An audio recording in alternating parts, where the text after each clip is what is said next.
ایک ایتھیسٹ میرے پاس آیا, میں نے کہا کہ تم کیوں اللہ کے منکر ہو؟ کہنے لگا میری ماں بچپن میں مر گئی تھی, میں پریشان ہو گیا, تو اللہ نے میری ماں کو کیوں مارا, اللہ نے میری ماں کو کیوں مارا, اس لیے مجھے اب میں نے اللہ ہی کا انکار کر دیا ہے. تو چونکہ وہ کہتے ہیں کہ جو ہم چاہ رہے ہیں اللہ وہ کرے, پھر ہم اللہ کو مانیں گے, ورنہ ہم اللہ کو نہیں مانیں گے. ہم یہ کہتے ہیں کہ اللہ سب کچھ کر سکتا ہے, مگر کرتا وہ ہے جو چاہتا ہے, جس کا ارادہ کرتا ہے. وہ ہمارے کام بنا دے تو بھی اللہ ہے, نہیں بنائے تو بھی اللہ ہے.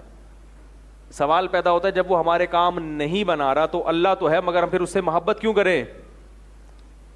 بھائی جو ہمیں نقصان پہنچا رہا ہے تو محبت کیوں کریں؟ محبت اس لیے کریں کہ ہمیں پتہ ہے کہ وہ جو نقصان پہنچا رہا ہے وہ اس دنیا کا نقصان ہے, اس دنیا کا نقصان کے بعد وہ ہمارے فیوچر کو بنا رہا ہے, کیونکہ اس نے بار بار اعلان کیا ہے صبر کرو گے تو کیا کروں گا, نوازوں گا.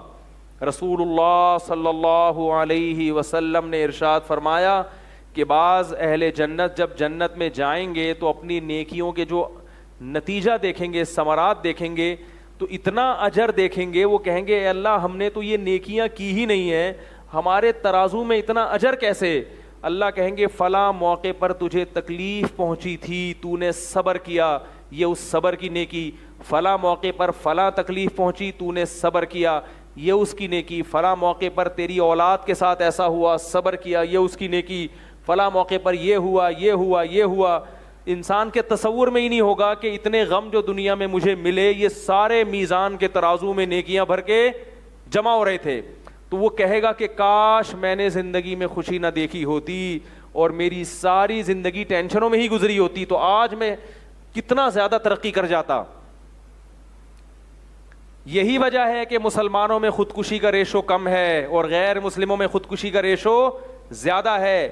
جو مسلمان خاص طور پر دین کے قریب ہوگا وہ غم میں یہ سوچ کے صبر کر لے گا کہ اس غم کا بدلہ مجھے آخرت میں ملنے والا ہے. اللہ نے پیغمبروں کو غم دے کے نوازا ہے.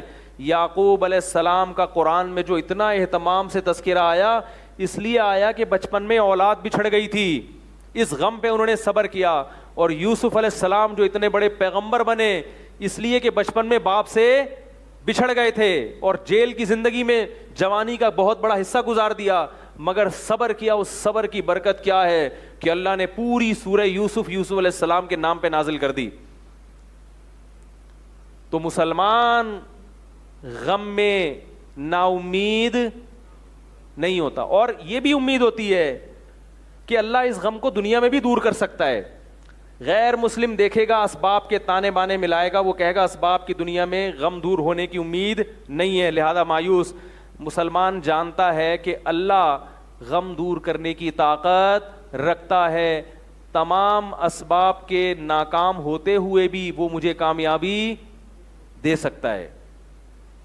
تو بھائی سمجھ میں آ گیا ہم اللہ کو اللہ کس وجہ سے مانتے ہیں, وہ ہماری حاجت پوری کرے یا نہ کرے, دونوں صورتوں میں وہ کیا ہے, اللہ ہے. اور دونوں صورتوں میں اسے صرف اللہ نہیں ماننا, خدا نہیں ماننا, ساتھ ساتھ اس سے محبت بھی کرنی ہے, کیونکہ وہ ہمارا خیر خواہ ہے اور وہ امتحان لیتا ہے کہ تم مجھے اپنا خیر خواہ سمجھتے ہو کہ نہیں سمجھتے, لہذا وہ نقصان بھی پہنچاتا ہے, نقصان پہنچا کے دیکھتا ہے کہ اب ہے ایمان, کیونکہ جب تک دودھ جلیبی ملتی رہے گی تو مجنوں لیلا پہ عاشق رہے گا.